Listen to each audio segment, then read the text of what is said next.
وزیر مملکت برائے داخلہ طلال چودھری نے واضح کیا کہ 9 مئی کے مقدمات میں شواہد پر سزا دی گئی۔ یہ سزا پہلے ہو جاتی تو سیاست انتشار سے پاک ہو جاتی۔ طلال چودھری نے کہا کہ 9 مئی باقاعدہ پلان کے تحت ہوا۔ یہ پی ٹی آئی کے خلاف فالس فلیگ آپریشن نہیں تھا۔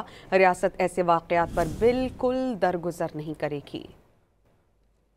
سارا کچھ ایک پلان کے تحت ہوا، فالس فلیگ نہیں ہے۔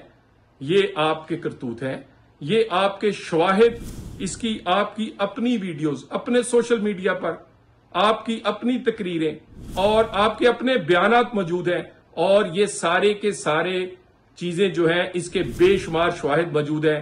بالکل یہ سزا پہلی ہونی چاہیے تھی، دیر آئے درست آئے، مگر یہ ممکن نہیں ہے کہ ریاست اس طرح کی چیزوں پر درگزر سے کام لے، کیونکہ پھر اس طرح ریاست نہیں چل سکتی۔ یہاں پر اور بھی جو پنجاب اور پاکستان میں کیسز ہیں ان کا بھی فیصلہ ہونا چاہیے۔ یہ بہت پہلے ہونا چاہیے تھا۔ اگر پہلے ہوا ہوتا تو 26 نومبر نہ ہوتا ہے، اگر پہلے ہوتا تو سیاست انتشار اور انتشاریوں سے پاک ہو چکی ہوتی۔ بانی پی ٹی آئی کے صاحبزادوں نے اپنے والد کی رہائی کے لیے سفارتکاری مہم شروع کر دی۔